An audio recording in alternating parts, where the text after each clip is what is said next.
All right, so I find my parking spot in the Green Bay area, and I park there. It turns out it's a few blocks away from the Target, and I go there. It's early in the morning, and then I go to Target and just kind of hang out, get some food, and eat and drink. And then if I needed to go to the bathroom, do that before I have to walk around because I know I'll probably be standing in a spot I can't get out of for hours. So.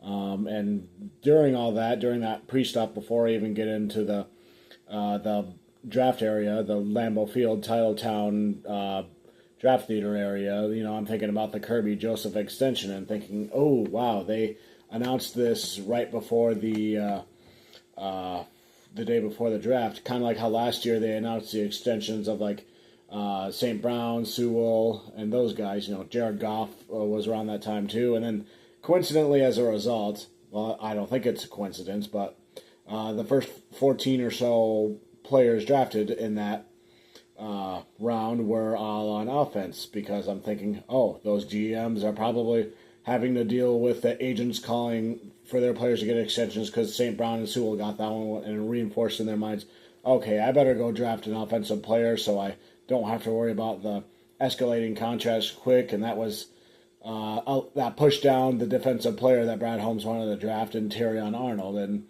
Brad Holmes used the contract extensions to mastermind getting who he wanted. And I thought the same thing was happening to Kirby Joseph, and that means he's probably going to try to get an offensive player or maybe just a defensive player who's not in the secondary and maybe try to push the have secondary players drafted earlier and then push down the rest down toward him. But it's hard to tell if any of that really happened because they were so low in the draft and they didn't make any trades, and there was a mix of people drafted all around the first round when I was there. But anyways, I get into the place. There's big crowds.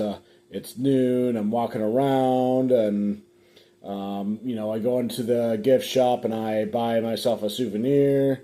Titletown and all that, and it's like a very crowded festival. It's shoulder to shoulder. And around 2 o'clock, I finally make my way up to the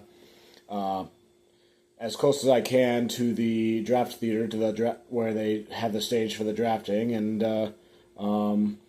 it's kind of like you have the podium there, you have the stage, and then you kind of have that reserved special seating for the people who paid $650 for the seat or whatever. Little sections for all 32 teams, and that's all underneath the theater. And then after that is like a strip of a roadway that's gated off on one side and the other, and then on the other side is the fans watching for free, and that's where I was at, and I was probably maybe 3 or 4 rows back from that gate, and from the naked eye watching the whole draft view, it probably looked like I was kind of somewhat in the middle, but farther up and slightly to the left. And that's where I stood basically for 10 hours on that Thursday night, and I got a little bit of a sunburn on my face from that, even though it was cloudy and 45. But you know what you can do. It's kind of reminded me of nowhere near as bad as the day I stood out in the campaign rally and decided not to wear sunscreen or wear any hat. But I digress. One of the things I thought was going to happen is that the Lions were going to draft Kenneth Grant, defensive tackle, because I figured, they want to prioritize stopping the run, because I think Dan Campbell and them, they like to win the rush battle. They want to be the ones to run the ball well and use their trenches to their offensive line to do that, while on their defense they want to be able to stop the run and have their linebackers, their defensive line people, and their safeties all do what they can for that, because the championship teams are really good at running the ball. Look no further than Saquon Barkley and the Eagles. But the draft finally happens. Roger Goodell, and a few other, I guess, Packers legends or whatever, all come out on bicycles, which kind of shocked me. It was like, what kind of PR stunt is this? And what sort of message are they trying to convey with that? I'm sure has something. I'm sure, I don't even know about it, but something about it that I don't know, maybe something about Green Bay. Anyways, that caught my attention. Then someone nearby me shouts out about the Jacksonville and Cleveland trade and the trade details, and I was like, oh wow, Jacksonville got fleeced. And it reminded me of draft day when that happened too. So kind of an interesting parallel there. All for the two-way player for Travis Hunter. And those first 5 picks kind of went the way I thought they would as far as the players, but the teams were slightly shuffled a little bit. And yeah.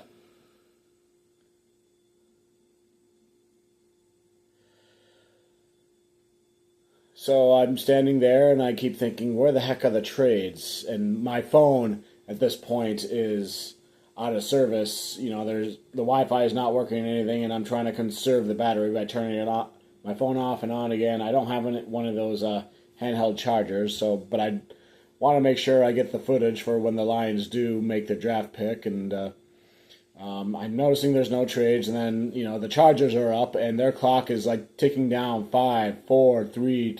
I'm like, oh my gosh, are the Chargers are gonna forfeit their pick? And the clock hit 0.00, and then it finally said the pick was in. I was like, oh man, maybe that was Brad Holmes trying to get a trade going or something, but I don't think that was the case. But they make their pick.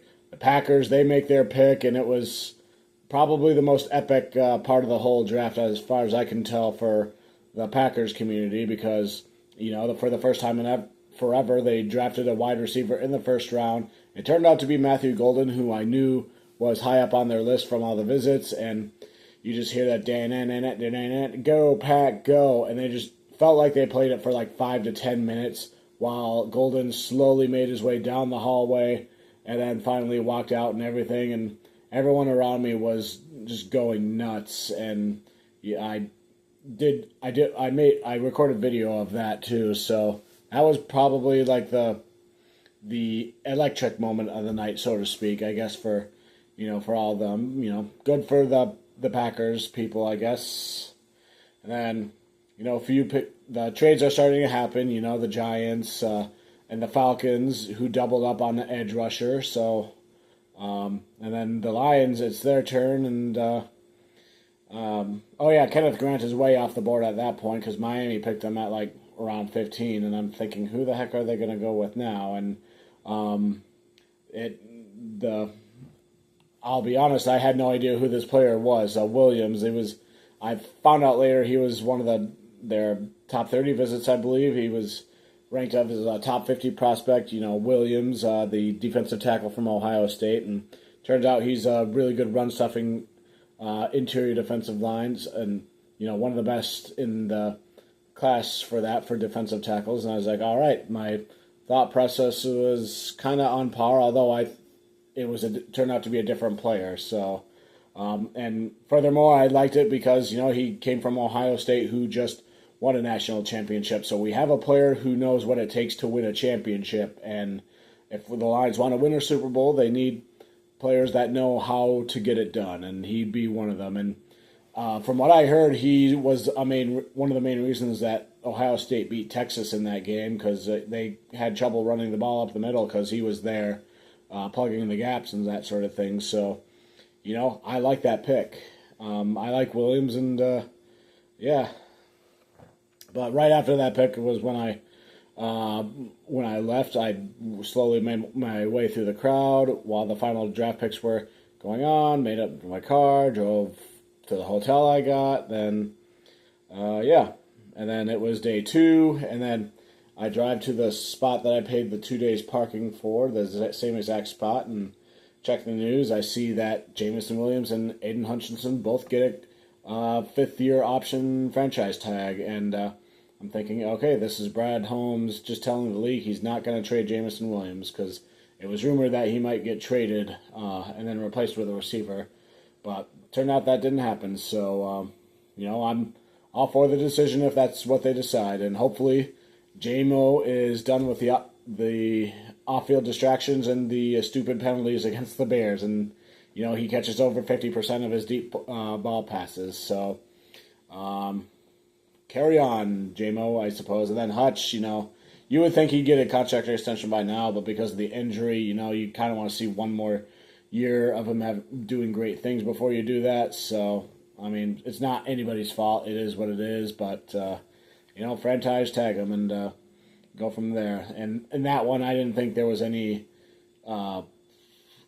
ulterior motives or any psychological warfare with those moves. So, like with Kirby Joseph, the things I said, in addition to the fact that Joseph was the one that intercepted Aaron Rodgers' final pass as a Green Bay Packer, and I thought maybe they were trying to motivate Aaron Rodgers to sign with the Steelers, who would then have no need to draft a quarterback in the first round, and then that would push down someone else further down. Or maybe it was psychological warfare against the Packers, because Joseph had that legendary interception against him there, and that's psychological warfare against an NFC North opponent there with Green Bay, and that's why they did that. But I digress with that. It's really hard to tell if there was any sort of ulterior motive Brad Holmes had for announcing those franchises tags there, but it was interesting that it happened there at the start of day 2. Anyways, I did a similar routine. I went to Target, and then I walked back into the Lambeau Field Titletown area, did more exploring, and then this time it was colder weather and it was raining, so I bought some hot food and hot water and made it a priority to kind of hang out more inside the stadium where it was warm.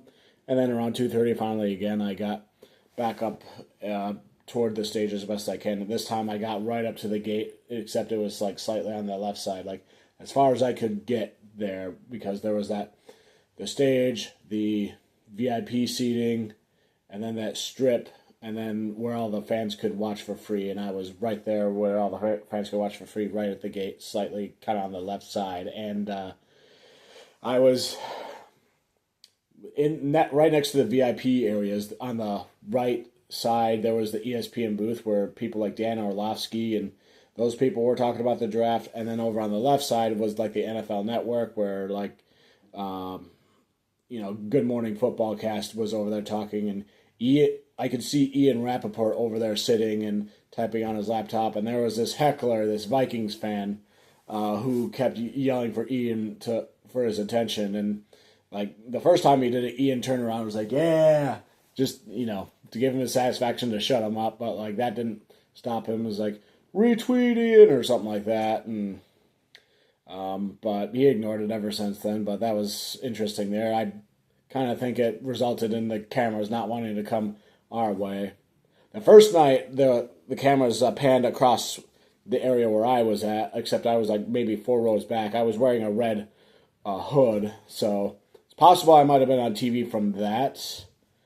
I think it's less possible I was on TV this night too. The only instance I can think of is right up next to me there was a kid that showed up there, a Packers kid who was wearing a weird, I don't want to say weird, it was a Power Rangers mask, golden or something like that, and the TV camera got right up there with him, and I might have been right behind him in the background for that. But that was a noteworthy thing there. Then, the draft picks day 2 are going on, and I don't know who this WWE guy is, but he's with the Bears or whatever, and he's going around on the stage talking all this smack about how the Bears are going to win how Bears fans and everything are. And the funniest thing is that the Bears trade that pick to the Bills, and he's still up there doing that while it's the Bills pick, where it's it's not even your pick anymore. And then they kind of make him go off the stage there. So I like that one. That was kind of an ironic moment there. But yeah, and then I'm there for a while. I noticed that the Lions traded with the Broncos. They move up 3 spots, and then I do a better job with saving my phone and everything. The Wi-Fi is better. I check, and they traded the 4th round pick to move up 3 spots, which I was WTF. But I figured they must have did what they had to have done to cut in front of Baltimore to get a player that they really wanted, that they thought Baltimore might have taken, or some other team. And I figured that was the reason for that. Initially, I didn't like that trade, but like in hindsight, I kind of got it. It turned out it was, Tate, the offensive guard from Georgia. And when I looked him up later, yeah, he's really good run blocker, really good pass protecting, and battle tested for playing for Georgia for so long, like a routine starter. You plug him right in. So I had no idea the Lions were looking at this player. He wasn't one of the ones I had talked about in my pre-draft videos, but we got him, and he looked like a really good player. And then after that pick, after I got the video of it, I figured they're not going to pick again for a while until the very last pick in the third round, the compensatory pick. And even if they make a trade, they'll probably, trade a few spots up or a few spots back. So I decide to leave the area where I'm fighting through the crowd to get out there, going to use the bathroom, buying more hot drinks, hot beverages, going back inside the Lambeau Field Stadium to go get warm because I'm really cold and wet at that point there. And I stood out there, I think, for probably long enough to be satisfied with the video I got. And then I finally make my way to like kind of the Packers Hall of Fame area in there, like near where the elevators are, like that huge lobby. And then I'm checking my phone for the ESPN draft things, and then I see, Lions are picking like the next four picks. I'm just like, oh crap, they traded all the way up there. And then I brisk walk. My body's pretty sore and cold at this point. I brisk walk to the best of my ability, right back outside, and then across kind of the stadium walkway area until I get to the very back of the crowd area for like the free fan stage. Like I'm in the back there, kind of near where the other TV stations are set up with the draft view in the background. And I get to that point right just in time when Terrion Arnold is walking out, and then he has his little speech to troll the Packers fans, which was hilarious. And I got video of that, even though it was super shaky. And then, yeah, they traded. Made an interesting trade where it felt like it was trading 2 third-rounders for 2 sixth-rounders and flip-flopping those.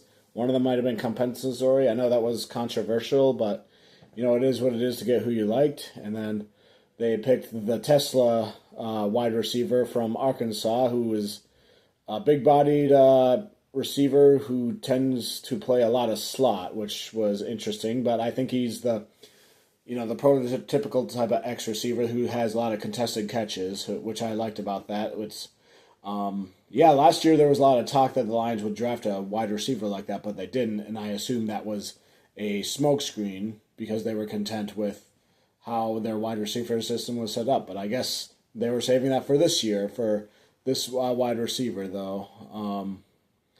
But, yeah, I figured, this wide receiver could, develop. I believe he was projected to go in the 6th round, so this might be a little bit of a reach for the player too. But the fact that Brad Holmes drafted him means he has potential, as we know with his track record of drafting. So he could easily sit for like half the season and learn from Tim Patrick, and then kind of mentor him, and then once it's time for him to get into the game, he'll probably do some things there. And then Jared Goff will have himself a X-receiver weapon for the years to come, if hopefully. That's the idea behind that. But anyways, I get that pick, and I record that pick on my phone, and then I figure the Lions are done for that rest of that draft, and I make my way out of there and back home. Get to my car, I drive 3 hours home, my body is frozen, and my face I just really want to fall asleep, and I'm very thankful I did not crash or get into an accident from falling asleep behind the wheel, but I tried like hell to stay awake and with the wind blowing in my face with the window down and that sort of thing, and, the coffee and all that.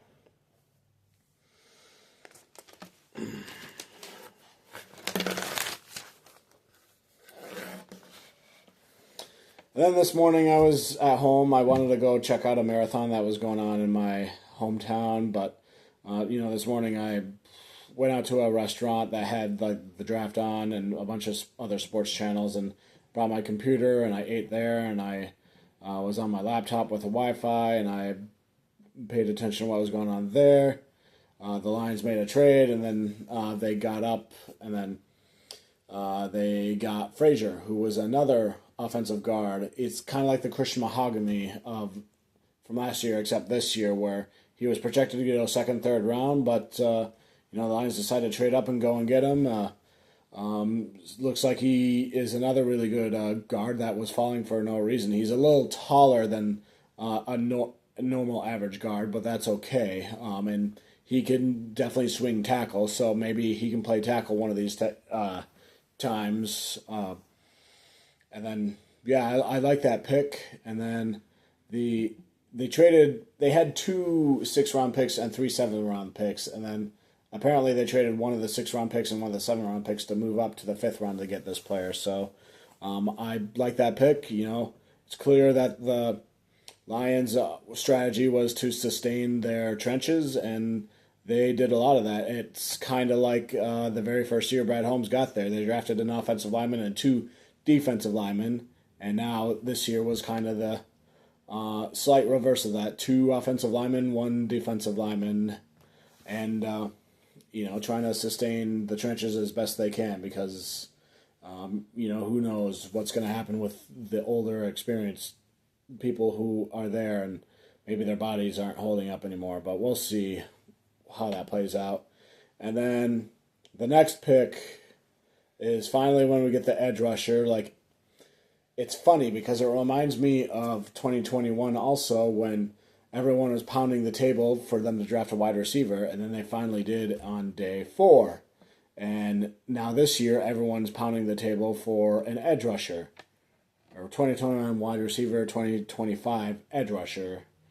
And understandably so, because, with what happened to the defense, like, the pass rush was kind of the biggest weakness there. And considering last year, like, cornerback room appeared to be the biggest weakness, and our first 2 picks were back-to-back addressing cornerback. Like, everybody was kind of in the mindset of draft for need, what is the biggest need, and double up on it, and that sort of thing. And that didn't happen this year because Brad Holmes tends to go BPA instead of position of need, and we are seeing firsthand that. So, and I've been starting to say my opinion on this a whole lot lately, but I watched the 3 losses the Lions had earlier for the second time during this offseason, and one of the biggest common things was the mobile quarterback being able to scramble out of the pockets and get where they needed to go, like Baker Mayfield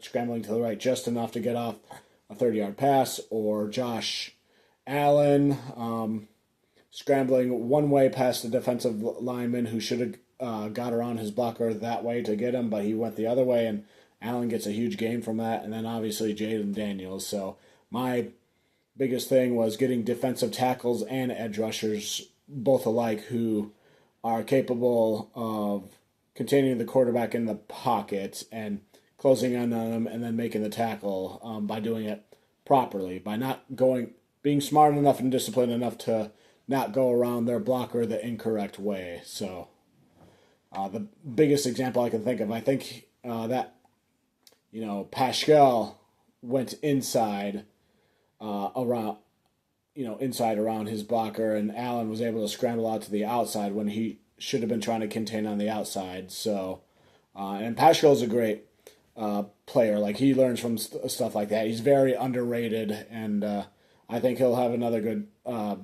year of production this year as well too. So that's another reason why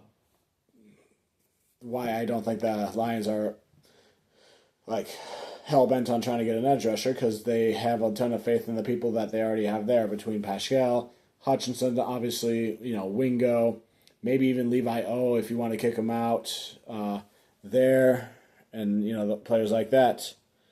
But anyways, I digress, because they drafted an edge rusher here finally, the Ahmed, that's his first name, from Boise State, the very first Egyptian player ever drafted apparently. So he could be like the Moon Knight of the Lions. I looked at his stuff briefly, and he's short for an edge rusher. He's only 6'1", but he's like, his weight is like 270, which is really good, so he must be really strong and stuff like that. Like, He's strong, he's fast, he can run down a quarterback, and he can do all those things an edge rusher would too. However, out of all the draft picks, I think I might like this one the least for the player.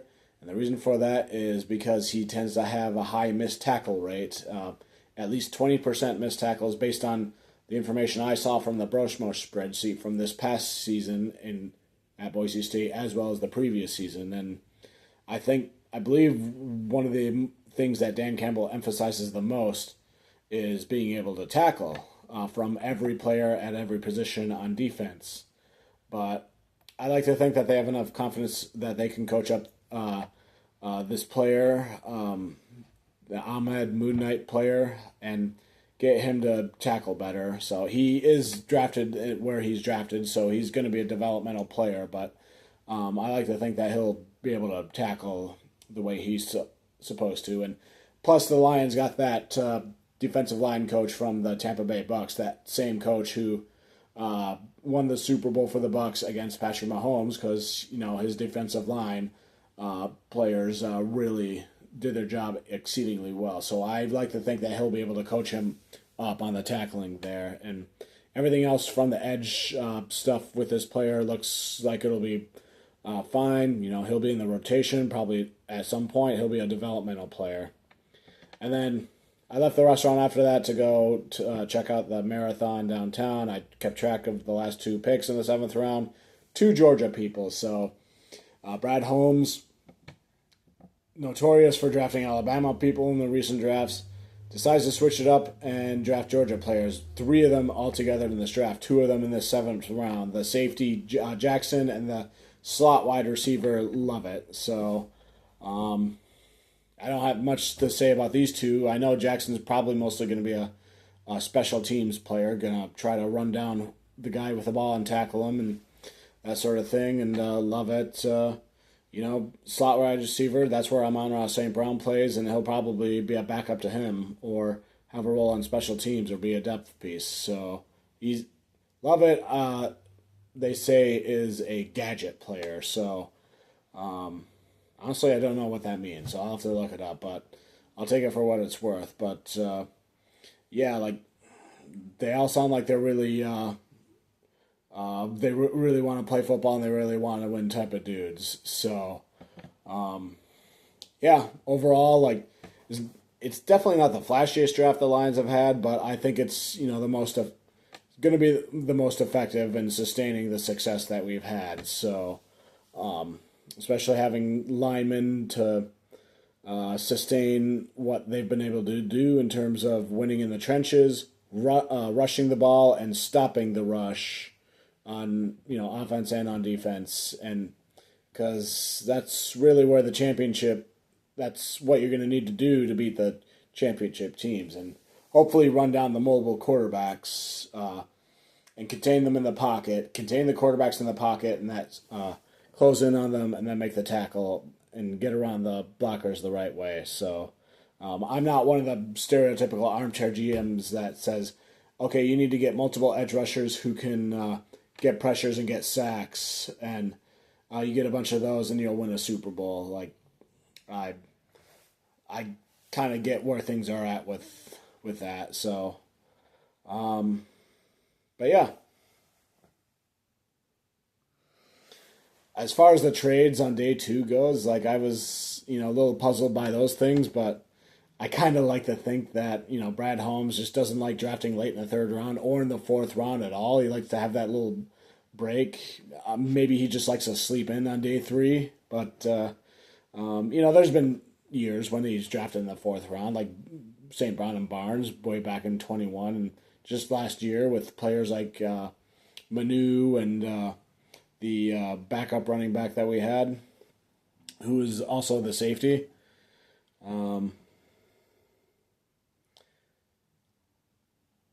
Like I keep saying, if the edge rushing room is good with Brad Holmes, then it's good with me too. I mean, after all, are you gonna trust a rookie that you draft in this? Any rookie like Shamar Stewart or any of those people, are you gonna trust them to plug and play on day 1 and be effective for you without Because I think the only type of edge rusher you could do that with is if they're a number 2 overall pick. Looking at Aiden Hutchinson there. So I guess if you had a chance at Abdul Carter, then maybe you consider it, but there was no chance. Like, the Lions would have to trade their entire farm to get up there, I think, just for that. But in my earlier videos, I did try a little smoke screening. The edge rusher YouTube short I did, like, the only ones that I really liked truly were the one from Boston College, the one from Ole Miss, and then the 2 from Ohio State, and then everyone else I didn't think that would be the best fit, but I tried to make it seem like that they could be good fits based on the way I described them. So, but turns out Brad Holmes didn't wind up doing anything with any of them anyway, so it all worked out there. And then Gray Zabel was the other player I was smoke screening on. I said he was my favorite player, and then just to get a team ahead of the Lions to draft him and then push a player down that they'd want. And I picked Gray Zabel because Tim 20, he was the very first Meet the Prospect article that Tim Twentyman talked about on DetroitLions.com, and I figured, okay, that's who I need to be smoke screening with, and I will do just that because he's from the Dakotas, so Packers tend to draft players from the Dakotas, and I guess Seattle really had interest. The Seattle fans drafted Gray Zabel a lot there, and I had him going to Tampa Bay just saying, oh, Tampa Bay likes to give the teams right in front of them buyer's remorse, so they'll draft Gray, even though Seattle really wants him. But that didn't happen, and it worked there, I guess. And everything else I said about my intentions with players and with what the Lions might do was what I honestly thought might happen. Like, I thought it might be possible that they draft Matthew Golden after trading with the Chargers, and then trading Jameson Williams, but that didn't happen. So, welcome, Godspeed, JMO, I guess, for that. So I'll be rooting for you now. But that's not a thing. I thought maybe Kenneth Grant, but he was long gone. So getting Williams from Ohio State was good there too. I thought they might trade down and out of the first round, but that didn't happen either. So, yeah. Oh, my biggest prediction that kind of came true a little too much. Shedeur Sanders. I projected that he wouldn't get like a top 5 pick. He would draft all the way. He would fall all the way down to pick 31, and Cleveland would take pity on him. So, and I predicted the league would do that to teach him a lesson in humility. They did not. They took Shedeur Sanders to preschool, to K-12, and to college in teaching him humility. Just wow. He fell all the way down to the 5th round, and that was the big storyline. And then Cleveland did wind up being the team that took him there, so that might have been the biggest thing I kind of got right. Although here's wrong, here's right, and here's way, way, way right. And that's what happened with Shedeur Sanders. So, yeah. But, yeah, that's kind of my thoughts on the whole NFL draft. Going to the draft in Green Bay, experience I'll never forget. Like the games I've went to prior to this, I probably rank those higher. Obviously because especially the ones that the Lions win. But like, being able to go to an NFL draft was really cool.